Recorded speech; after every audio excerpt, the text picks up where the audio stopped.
राधे राधे, जय श्री कृष्णा। तो आज मैं उस शख्सियत से मिलाने जा रहा हूँ जो मध्य प्रदेश नहीं समूचे भारत में विख्यात हैं। तो बहन, आपका नाम क्या है? सबसे पहले सभी भक्तों को राधे कृष्णा।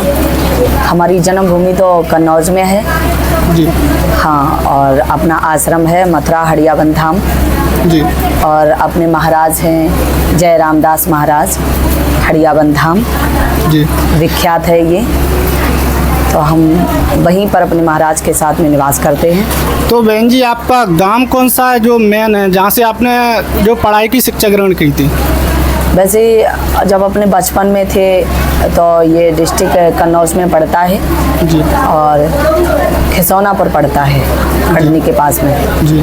तो हमने बचपन से ही पढ़ाई की और उसके बाद में जब स्कूल में जाते थे तो सबसे ज़्यादा हमको गाने बहुत अच्छे लगते थे। जी जी। इस लाइन में कैसे आई भागवत की? अरे भगवान का भजन सुनते हुए तो हमको बहुत अच्छा लगा कि भगवान का भजन अच्छा लगता है जी। हाँ, तो इसलिए स्कूल में भी जाते थे, वहाँ भी मतलब लोग मास्टर लोग बोलते थे, जैसे अपने 26 जनवरी होता है जी। तो गाने वगैरह गाते थे। जी। और फिर माता पिता से भी बोला तो उन्होंने कहा ठीक है, यदि अच्छा लगा तो फिर आप भी कर सकते हो। अभी तक के आपने कितने भागवत कर रखे होंगे? वैसे हमने कथाएं तो बहुत की हैं, अभी तक तो अंदाज़ तो नहीं बता सकते, बहुत ही कर चुके हैं। मतलब कोई भी नहीं, आंकड़ा नहीं है कि आपने इतने कर रखे? नहीं, बहुत बहुत करे हैं। आपके गुरु का नाम क्या है बहन? जय रामदास महाराज हड़ियावन धाम। हड़ियावन धाम जी। जैसे कि जो सप्ताह 7 दिन का होता है, अगर 7 दिन रेगुलर कोई व्यक्ति ना सुन सके, हाँ, उसमें एक ऐसा कौन सा दिन है जो जिससे लोग सुन के जैसे कि 7 दिनों का फल मिल सके? अरे तो वो लास्ट वाला दिन है ना जी। उसको सुन सकते हैं, ध्यान से सुनना है, जो 7वां दिन होता है जी।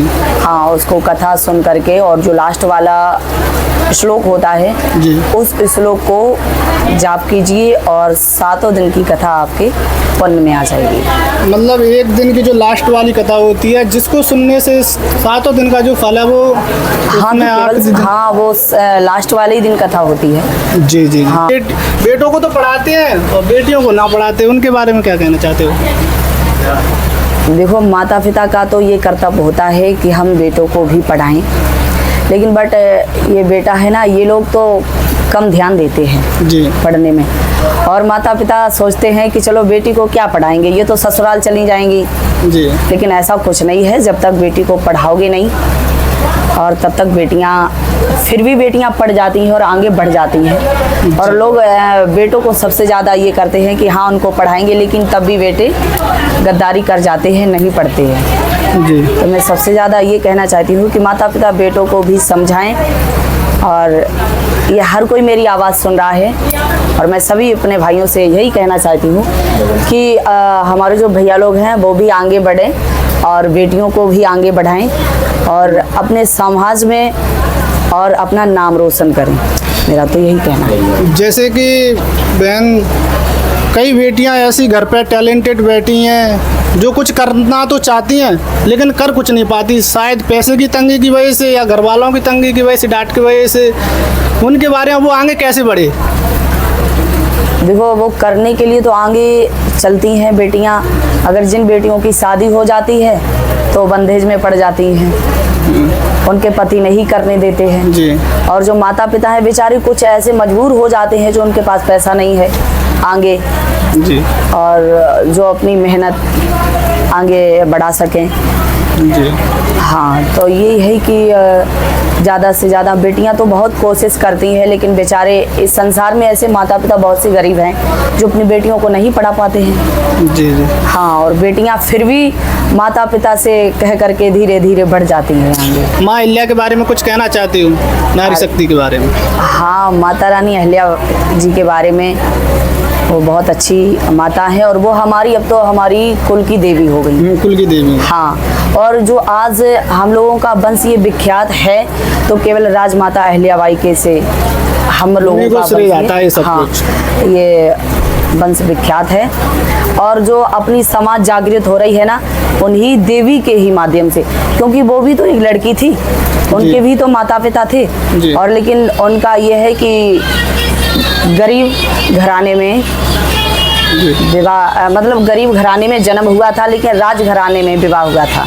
उन्होंने धर्म के खातिर, न्याय के खातिर अपने बेटे को ही रथ से या हाथियों के द्वारा कुचलवा दिया गया था। क्या उन्होंने सही किया था राज धर्म के कारण या न्याय के लिए? वो माता खुद स्वयं न्याय देने वाली थी और न्याय उन्होंने किया था। जो लोग कहते हैं कि माता ने अपने बेटे को रथ से मारने के लिए चली है, ये तो बिल्कुल सच है कि माता स्वयं न्याय करने वाली है। और जो गाय के बछड़े पर जिनके बेटे ने रथ को चढ़ा दिया था, तो गाय माँ न्याय मांगने गई, तो राजमाता अहिल्याबाई ने कहा ठीक है, हम स्वयं न्याय करूंगी।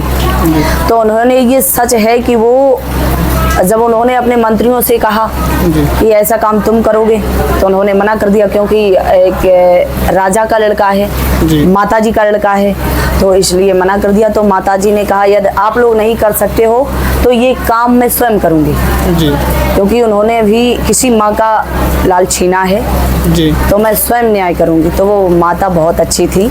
जब वो न्याय करने चली है तो अपने बेटे को आगे बांध करके डलवा दिया है, रथ को लेकर के आगे बढ़ी है, तो वैसे ही गाय माता आगे आ गई। तो उन्होंने विनती की है कि देखो, एक तुम भी माँ हो और मैं भी माँ हूँ, मेरा बेटा तो चला गया, मुझे कितना दुख हुआ, और यदि तुम्हारा भी चला जाएगा तो कितना दुख होगा, इसलिए आप ऐसा कदम मत करिए, आप क्षमा करिए। और मैं समझती हूँ कि एक माँ क्या होती है।